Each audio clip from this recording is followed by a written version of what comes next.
Bridging Gaps, the business podcast with Debra Levitt, sharing the challenges and stories of fellow business owners. Today's guest is Jo Ferrone. Jo is founder of How Does She Do It, which is an online community in Facebook and face-to-face networking in Surrey. She's looking at how she can bring more people together and how she can support businesswomen to find friendship, support, and collaborations. Welcome, Jo. Hi, Jo. How are you? Hey, I'm good, thank you, Debra. Lovely to be here. Thank you. Oh, it's really lovely to have you. So, Jo, at this point, if I'm not mistaken, you've got a couple of things that you're running with. So one is Wrapped Up Admin, and the other thing, which I think has kind of claimed your heart, is How Does She Do It? Absolutely, yeah. Juggling a couple of things, but loving the variety that they bring right now. So do you want to just explain a little bit about what the two businesses are?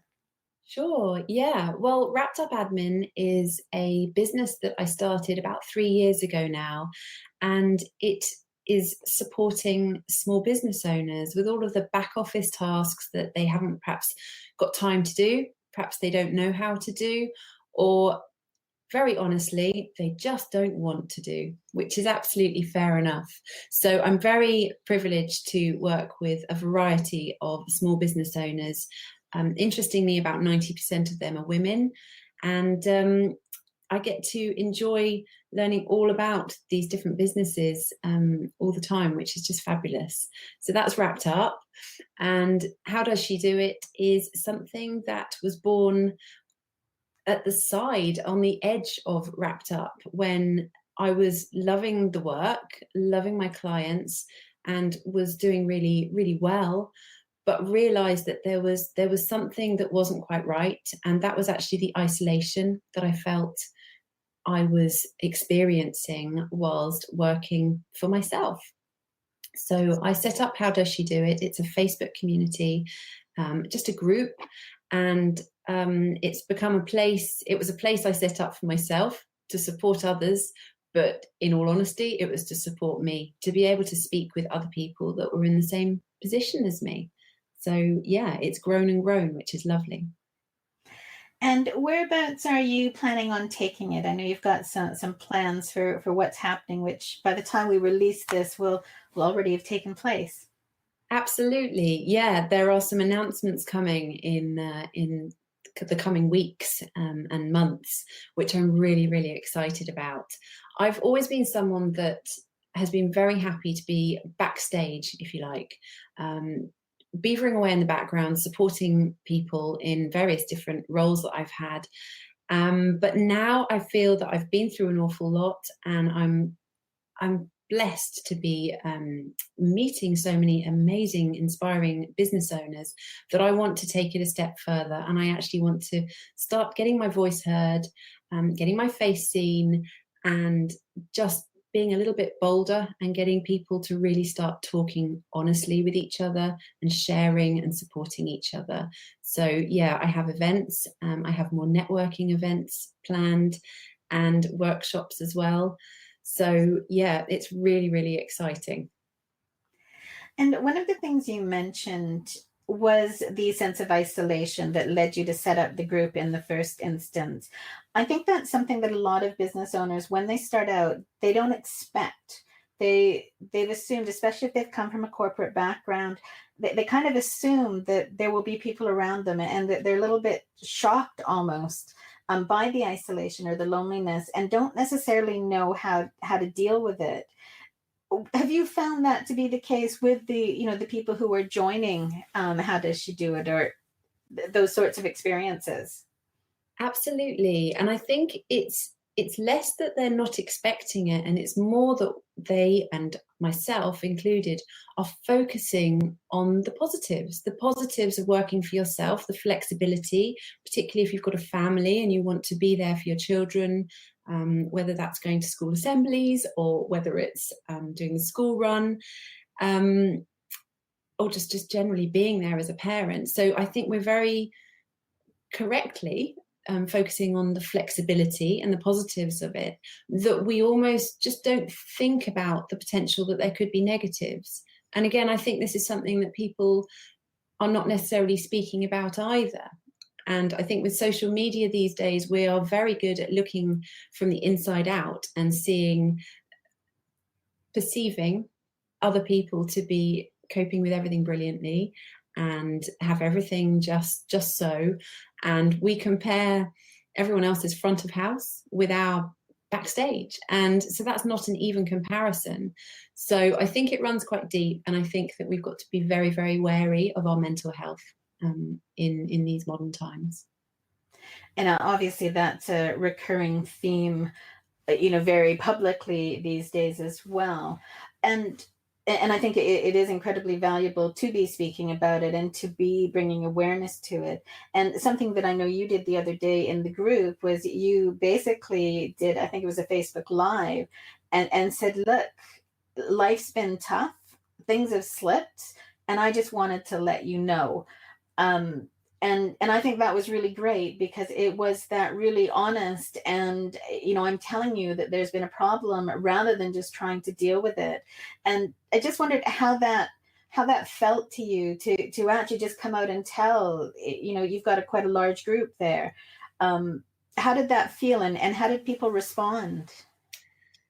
It felt right.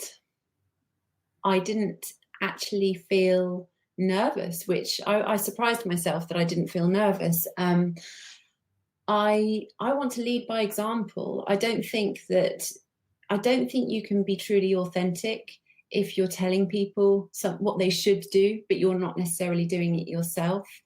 And I believe that even though I know my backstage and I know the juggle that I'm going through and the hard times that I've been through, actually, if I were to look at the threads in the How Does She Do It group, maybe they're all very upbeat and very positive and looking like I have got everything under control. So I'm trying to find that balance. I want to be upbeat and positive because I want to radiate that energy to my members. But at the same time, I don't want them having that perception that everything's perfect in Jo Ferrone's world, and therefore that's not going to help them in any way. So in terms of what the reaction was, it was incredible. It blew me away. People were so heartfelt and supportive and confessional to a point as well. They not only respected the fact that I'd shared it, but it gave many of them a boost to share how they were perhaps feeling as well. And that just made my heart sing. It's really valuable. And do you think that having those conversations and just opening up the conversation is all that's needed? Is that enough to get people saying, oh yeah, the world isn't all perfect? Or do you think that there are other steps that we need to take as well to, I guess, to build on that, whether it's to give ourselves the tools to deal with those rough things, or, whatever it might be? That's a really good point. I think that there is more that can be done. But at the moment, I don't think there's very much being done on that base level, like I have tried to do myself. I mean, it's only me, it's just me. So I'm not some big corporation, I'm not some big collaborative group at the moment. It is just me. So I'm just doing what I feel is right at the moment. As How Does She Do It grows, yes, I feel there's more that I can put in place to support people. And I have got some ideas which I really, really think are going to help people just really value what they're doing, their worth, and how successful they are, even if at one moment in time they feel like they're just trying to make their way up a one-way street in the wrong direction. So yeah, I definitely think we can build on it. And do you think, I guess looking back at your personal experience again, when you started Wrapped Up Admin, I know that you were working in a corporate, you left to have your first child, and then wanted to do a little bit more to just, utilize your skills and your brain and all of those things, as well as being, a great mother. Have you found that through those transitions that you've had doubts, self-doubts, worries about what you're doing? And how have you coped with those? Wow, that's a really good question. Really good question. I've had to overcome quite a lot. Um, and I have come to learn in the last 3 years since running Wrapped Up that actually the only way you can improve and grow is by absolutely pushing out of your comfort zone to the point where it does feel very uncomfortable. And yes, I felt really nervous about how my ideas might be received. When I ran my first networking event, I worked my socks off to let people know about it, but I didn't know that people were going to come. And so all these things that I've been doing, I've just been gradually expanding my comfort zone, I suppose. And I just love stepping out of it now. It's actually become a hobby. And how does it feel to be, I guess, taking the next step with How Does She Do It? How does that feel as a, as you said, it's putting yourself out there instead of being the person behind the scenes? Yeah, it feels, I would say I feel equal excitement and absolute nerves. And I don't think that's a bad thing. I feel the nerves because I really care about it, and I feel the excitement because I feel I can make a difference. And my attitude these days, and it has not always been like this, is it's better to try something and fall flat on your face and then just pick yourself up and learn from it than to hesitate and not try something. So I'm putting myself out there, and it might not take off as I imagine it in my head, but how I'll grow through just having this experience of trying is, it can't be, I don't think you can replace anything with that. I will grow as a person, as a business person, and yeah, that helps everything. And I think you do, we all do learn so much just through those experiences. And whether they've worked out or not, that there's always positive things to take from them, even if there is, don't do that again. So there's always, something to learn. But have you been in the situation, you said on some of those that you've learned, that you just need, if you fail, that you pick yourself up and go again. Are there points where you felt that picking yourself up and keeping going actually isn't possible, and that you've had to fight through to get yourself turned around? Very much so. And funnily enough, some of the hardest times were before I was juggling a business and a family. I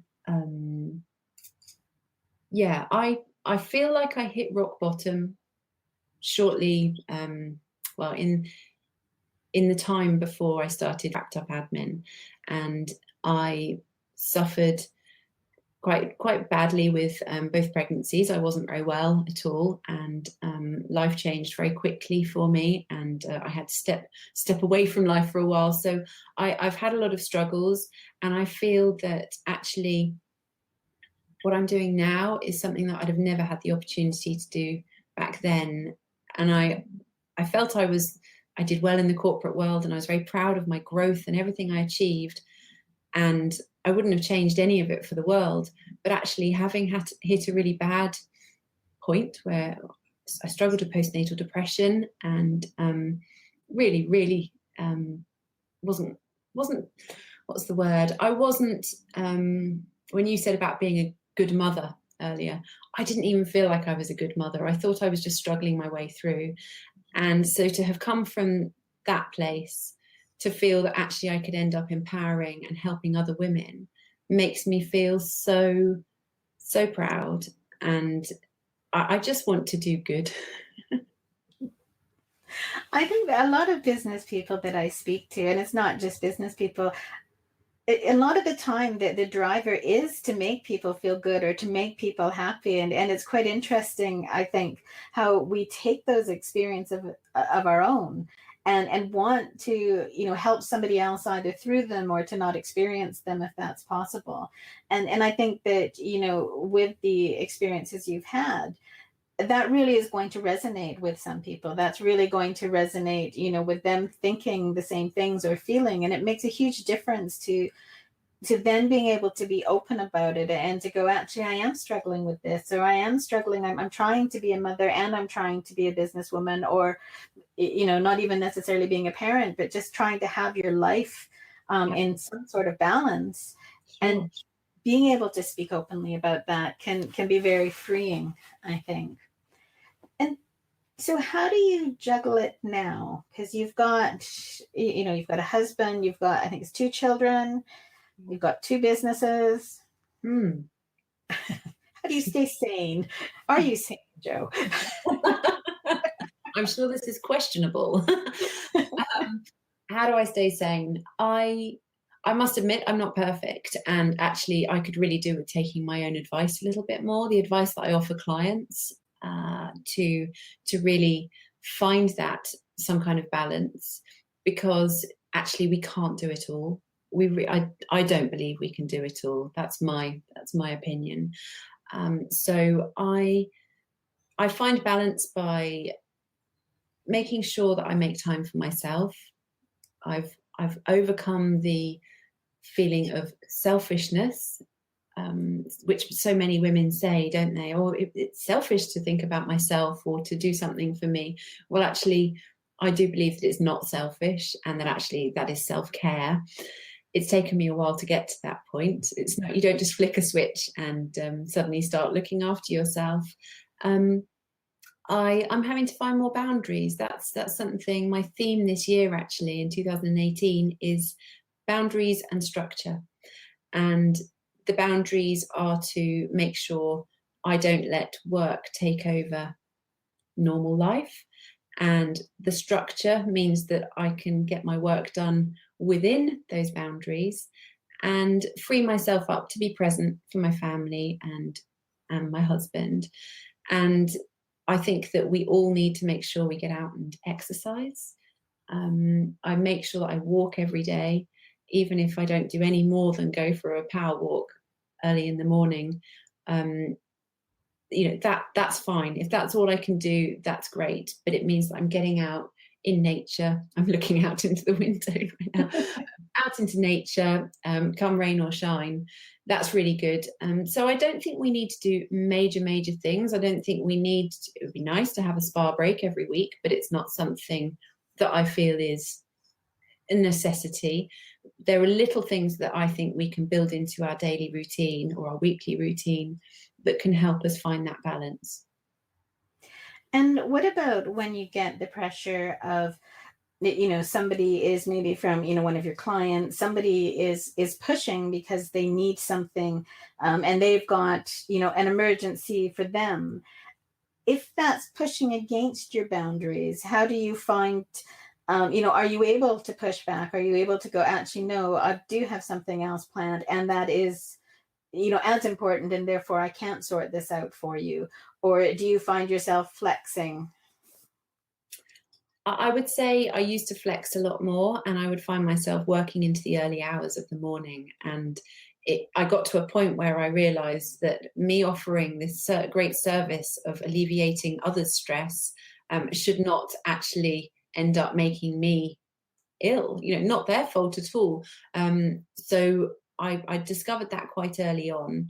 So actually, the way that I work with my clients is that I very much make sure I get the full picture before I take on a client, and we create boundaries at that point. And rather than, I'm not in a position where people will throw me work willy-nilly, and I just have to kind of deal with it. We will talk about things in projects, and we'll set deadlines, and I'll ensure that I have got the time to work to that deadline.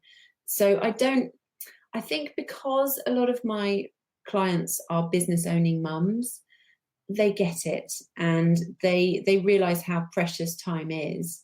And I've never really had anyone push it and demand something immediately at a time when I just couldn't make it happen. I think we have a good mutual understanding. That's really great. And to have established that up front and to be clear about, what is expected on both sides can make a huge difference, can't it? Absolutely. So, if you were talking to somebody else who was about to start up their own business, so either somebody who is, similar to yourself, returning to work after having children, or somebody who's just making that transition from, being in a corporate and wanting to start up their own business, are there any things that you feel that you've learned that you really would say to them, you make sure you take this into account or don't do this?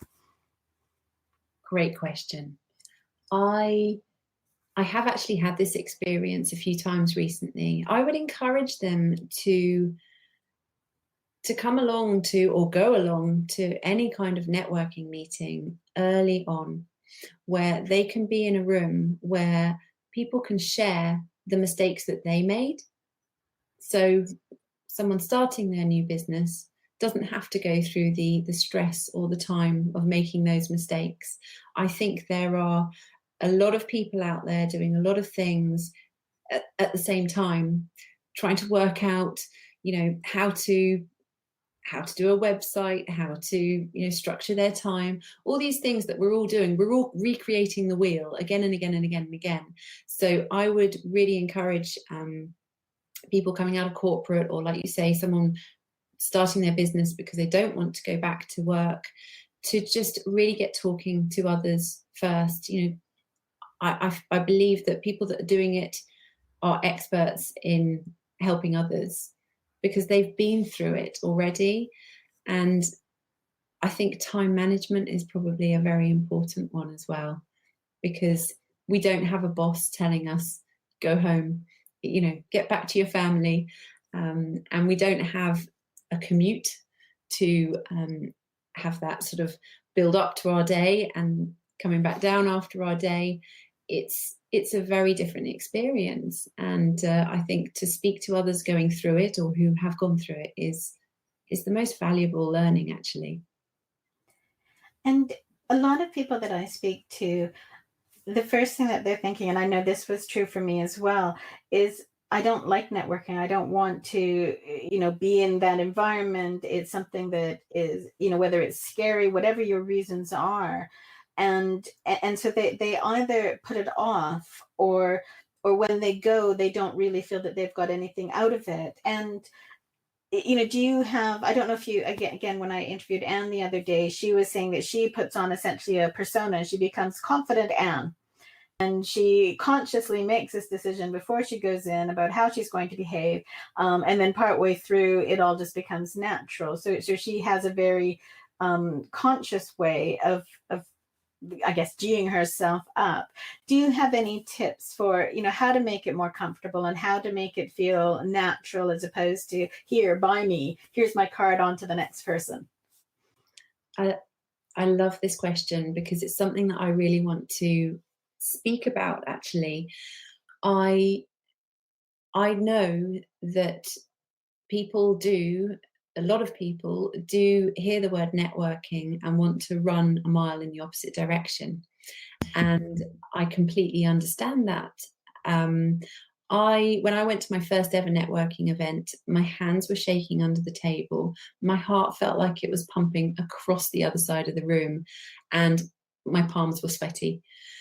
And I wanted to do it despite all of that. And there was just a lot of apprehension, and would I remember what I wanted to say when I introduced myself, and what's everyone going to think of me? And there was a lot of self concern, should we say. It wasn't self-doubt. I wasn't doubting myself, but I was concerned about it and anxious.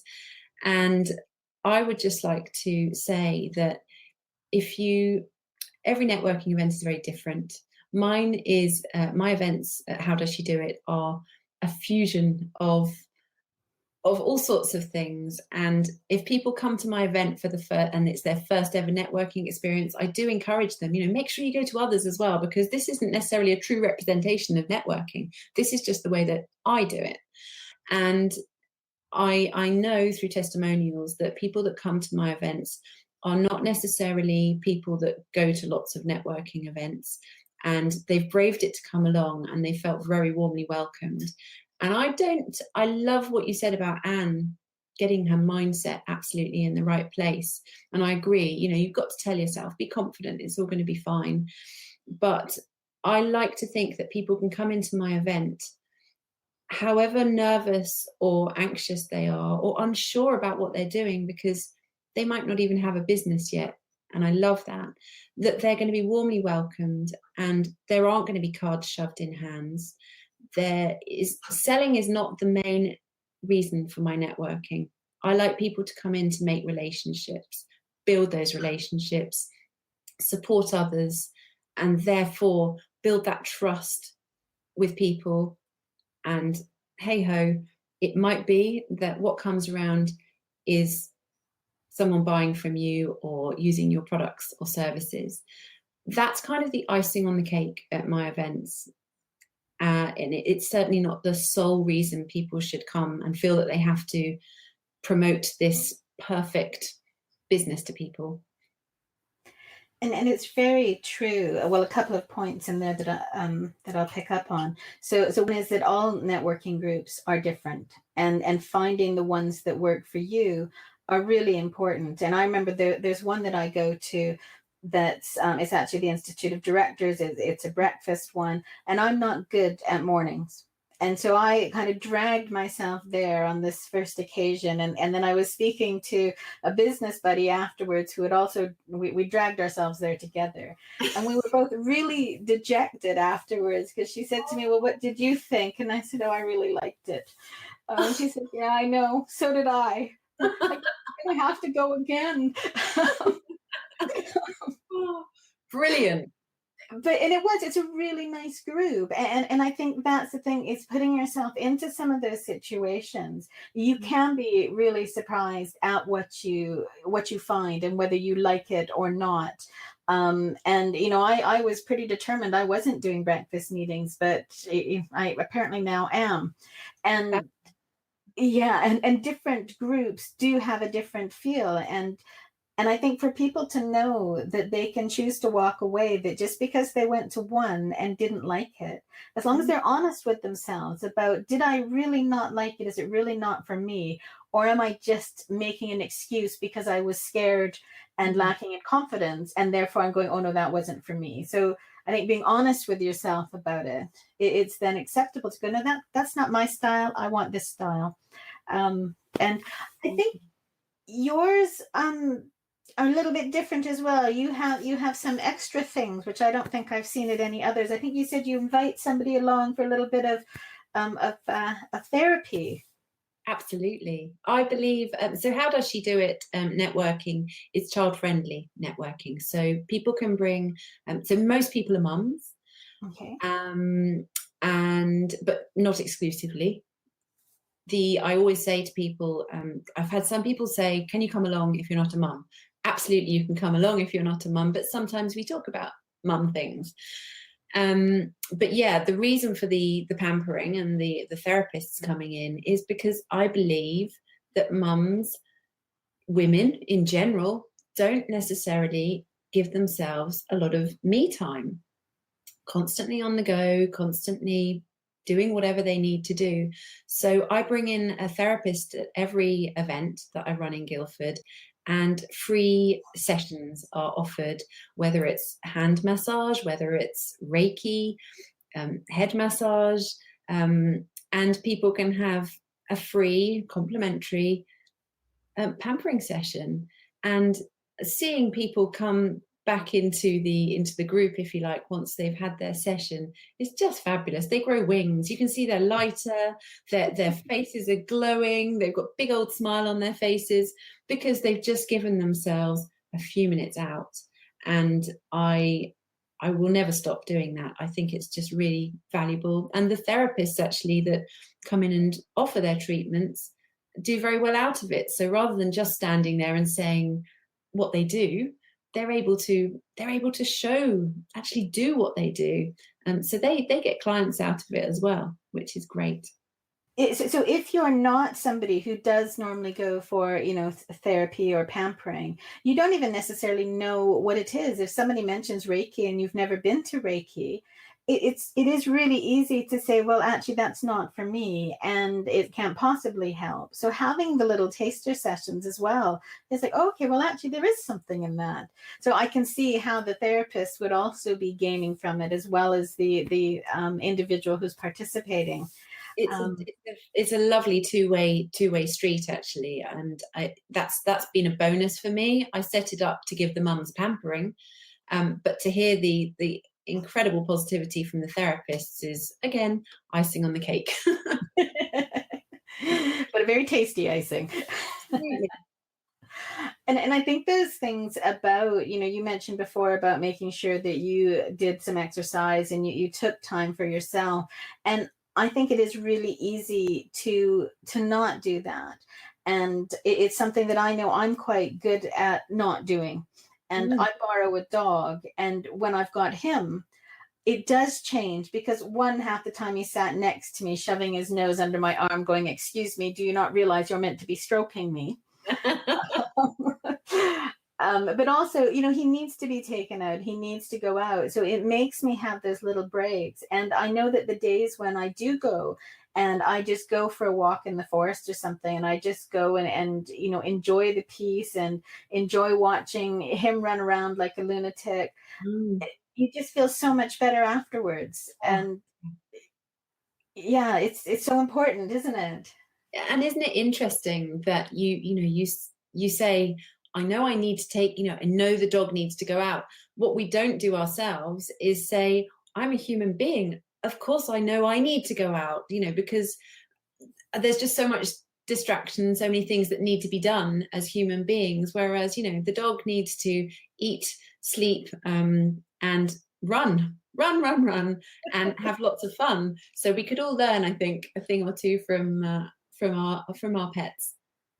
Well, it's as somebody said to me, dogs and animals, I think generally they live in the moment, and and they just take that pleasure, so whatever they're feeling is there in the moment, and then they move on. And I remember a few years ago, I went down to West Wittering with some friends of mine, and they have this absolutely beautiful Hungarian Vizsla. And I was, I had a splitting headache. I really wasn't feeling very well. And it was just kind of like, okay, well, I do like being by the sea, so I'll go down. And I kind of managed their expectations that I just didn't know if I was going to stay very long. And I got down there, and, partially it's the fresh sea air and everything, but just watching Pasha run, and he was just so happy, and he hadn't been to this beach before. And I had these pictures of him looking at the foam coming off and tapping it with his foot, like, what is this thing? And he was running around in circles. And by the end of it, my head was gone. I felt way better, and yet I could so easily have just given in to going, oh no, I can't do that. But watching him be in the moment and enjoy it just gave me that release as well. That's just it, isn't it? It's pure joy. And I think that we can be very good at blocking that joy for whatever reason. Life is busy, and yeah, it's very interesting, I think, to notice that it doesn't take very long to actually feel so much better. Yes, and I did back at the last couple weeks of January. I did something which I called a joyful min, and it started because I had been having. I'm going to hold this up for you. I'd been having problems with my keyboard, Right. and so I got this one delivered. And for some reason, this keyboard made me incredibly happy. It goes clackety clack when I type. Um, and so the fact that the keyboard arrived and worked was a big plus on the fact that the old one was problematic. But the fact that it also went clackety clack just Awesome. made me smile. And I just thought, well, how silly is that? But I should embrace that. I should take that moment and acknowledge it. Absolutely. Yeah, because those little things are the things that is so easy for us to miss. Oh, Um, and just let them go by. totally. I agree. And I feel that as someone that's juggling business and parenting and what have you, it's so easy to miss out on celebrating our wins. And our wins don't have to be big client deals at all. They are the little things, and they all add up. Like you said that about the keyboard, thank goodness I've got a keyboard that works. This is really, really good, because I could still be stressing about that keyboard that was driving me insane, but you're just on to the next thing, aren't you? So to pause and to reflect a little bit, I think, is pretty healthy as well. Yeah, and it just gives you that happiness. And I know a few people that I've spoken to, or guests on the podcast, have actually all mentioned around the gratitude, and taking a few minutes to go, actually, yeah, I am really happy about that, or grateful for this, and that it just kind of keeps them, I guess, a little bit centered, which is, I found it really interesting to see that appearing as a theme, because it's not something I asked about. It's just something that has come out. I'll add to your list then, yes, because I write my gratitude journal every morning. So yeah, you're obviously attracting all us grateful folk. That's right. So, Jo, just before we wrap up, is there anything else that you'd like to, to say to other business owners, other people considering going into business? Oh, gosh, I need to find something insightful to say. I will say one thing, and it's a quote, and it's one that I heard on the radio only about 2 or 3 years ago, by Henry Ford, and I'm sure you know it. But we've got to realize that whether you think you can or you think you can't, you're right. And I think that if we've got that faith in ourselves to put our mind to whatever we want to do, we can make it happen. That's really wonderful. Thank you. And thank you very much for being on. It's been really great talking to you, Jo. Thank you for having me, Debra. It's been really lovely to speak. You've been listening to Debra Levitt on Bridging Gaps, the Business Podcast.